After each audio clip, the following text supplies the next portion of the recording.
जैसे कि कुछ दिन पहले एक वीडियो बना करके मैं आपको अपडेट दी थी that bar council of India एक एक्शन लिए है, जो हर एक स्टेट बार काउंसिल को एक इंटीमेशन पास करके ऑर्डर दिए थे दैट वो लोग बार काउंसिल ऑफ इंडिया के फर्दर ऑर्डर तक किसी को भी सर्टिफिकेट ऑफ प्रैक्टिस यानी कि जो स्टेट एनरोलमेंट होता है वो इशू नहीं करेंगे। और यहाँ पर खास करके state bar council of Uttar Pradesh को ये डायरेक्शन दिया गया था, क्योंकि Uttar Pradesh bar council genuineness क्या है, एक कैंडिडेट का जो सर्टिफिकेट होता है, उनका ग्रेजुएशन का जो मार्कशीट होता है, उसका जेन्युइननेस चेक किए बिना उनको धड़ाधड़ सर्टिफिकेट ऑफ प्रैक्टिस इशू करते चले जा रहे थे without doing any kind of verification. Particular incident था, ये बार काउंसिल के नज़र में आ गया था, इसीलिए बार काउंसिल ऑर्डर दे दिए थे, एक इंटीमेशन दे के बोल दिए थे दैट आप लोग इशू नहीं करोगे। तो ये पर्टिकुलर न्यूज़ मैंने कवर की थी और इसीलिए इससे जुड़ा हुआ एक करंट अपडेट आप लोगों को मैं दूंगी, ठीक है। और ये हो सकता है, I am not sure about that Uttar Pradesh bar council एक बैलेंस करने के लिए, मतलब पूरा सिचुएशन को बैलेंस करने के लिए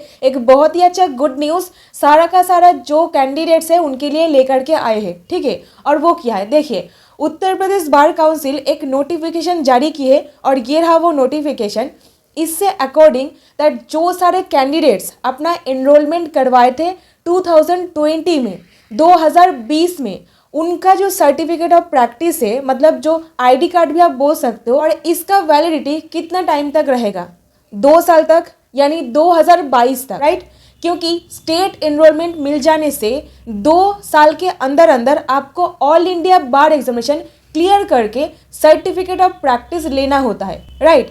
और यहाँ पर फॉल्ट तो आप लोगों का नहीं है, क्योंकि बार काउंसिल ऑफ इंडिया साल में जो एग्जामिनेशन को 2 बार कंडक्ट कराना चाहिए था वो 1 बार भी वो लोग कंडक्ट नहीं करवा रहे। और स्पेशली इस साल का एआईबी में एक पंगा हो गया है, क्योंकि सुप्रीम कोर्ट में केस पहुंच गया है और अभी तक कोई भी डिसीजन सामने नहीं आया है। तो इसीलिए बार काउंसिल कोई भी मतलब खुल करके बता नहीं रहे हैं कब एग्जामिनेशन कंडक्ट करवाया जाएगा। सभी लोग मतलब टेंटेटिव डेट्स वगैरह बोल रहे थे, इंक्लूडिंग मी, ओके। और अभी इसी बीच में bar council of Uttar Pradesh ये नोटिफिकेशन जारी करके बताए दैट जो सारे कैंडिडेट्स 2020 में एनरोलमेंट अपना कराए थे उनका वैलिडिटी एक्सपायर हो जाएगा 2022 में। ऐसा नहीं होगा, क्योंकि इसका जो टाइम स्पैन है इसको एक्सटेंड कर दिया गया है, ठीक है। मतलब स्टेट बार काउंसिल का एनरोलमेंट मिलने के 2 साल तक आप इंडिविजुअल प्रैक्टिस या फिर किसी भी सीनियर एडवोकेट के अंदर प्रैक्टिस चालू कर सकते थे, है ना। और यही 2 साल के अंदर आपको ऑल इंडिया बार एग्जामिनेशन भी क्लियर करना होता था, बट अभी एआईबी नहीं हो रहा है, तो क्या, तो इसीलिए state bar council of Uttar Pradesh एक बहुत ही अच्छा ये कदम उठाए है दैट जो सारे कैंडिडेट्स उनके अंदर एनरोलमेंट अपना करवाए हैं उनका जो टाइम स्पैन है इसको एक्सटेंड कर दिया है, ठीक है। मतलब ये लोग 2 साल हो जाने के बाद भी प्रैक्टिस कर सकते हैं। ये जो सारा का सारा सिचुएशन हुआ है, यहाँ पर कैंडिडेट्स का कोई भी गलती नहीं है, गलती बेसिकली किसी का भी नहीं है। बार काउंसिल का समय बेसिकली खराब चल रहा है, तो इसीलिए सुप्रीम कोर्ट में एक केस पहुंच गया है, कोई बात नहीं। तो ये रहा नोटिफिकेशन। और यहाँ पर आप लोगों से मैं एक क्वेश्चन पूछना चाहूंगी, रादर एक ओपिनियन मांगना चाहूंगी दैट ये जो एक ब्यूटीफुल, मतलब एक बहुत ही अच्छा initiative Uttar Pradesh bar council लिया है, क्या आपको नहीं लगता है दैट हर एक स्टेट बार काउंसिल जो होते हैं उनको एक सेम डिसीजन लेना चाहिए? तो अगर आपको ऐसा लगता है आप कमेंट करके डेफिनेटली आपका ओपिनियन शेयर कीजिएगा। और मुझे तो लगता है हर एक स्टेट को ऐसा ही करना चाहिए, जिनका एनरोलमेंट एक्सपायर होने वाला है उसको एक्सटेंड करना चाहिए।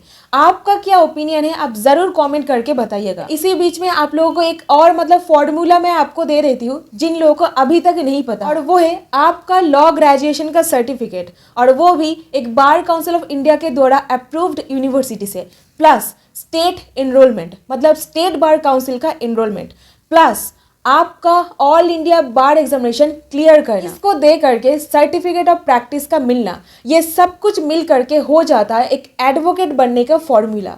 तो अगर आप एक एडवोकेट बनना चाहते हो, एक प्रैक्टिसिंग एडवोकेट जो कोर्ट में केस लड़ सकता है, पार्टीज को रिप्रेजेंट कर सकते हैं, तो अगर आप एक एडवोकेट बनना चाहते हो आप ये फॉर्मूला को बिल्कुल याद रखिएगा। और इसी बीच में ऑल इंडिया बार एग्जामिनेशन यानी एआईबी ये बिल्कुल भी डिफिकल्ट एग्जामिनेशन नहीं है, बट सुप्रीम कोर्ट में कुछ रिकमेंडेशंस दिया गया है ये एग्जामिनेशन को डिफिकल्ट बनाने के लिए। बट आप अपना प्रिपरेशन बेयर एक्ट से जारी रखो। जब भी एग्जामिनेशन होगा, मतलब ये एक ओपन बुक एग्जामिनेशन ही रहेगा, आई थिंक सो आप अपना प्रिपरेशन जारी रखो। जब भी कोई इन्फॉर्मेशन आएगा, जेन्युइन इन्फॉर्मेशन, क्योंकि एआईबी को मैं बहुत ही क्लोज से ट्रैक कर रही हूँ, जब भी कोई इन्फॉर्मेशन आएगा आप तक जरूर मैं पहुंचा दूंगी। तो इसीलिए चैनल को सब्सक्राइब करना बिल्कुल ना भूले। सो मिलती हूँ आपके साथ नेक्स्ट अपडेट के साथ। Till then, stay happy, stay blessed, keep learning new things, and thank you so much for watching this video.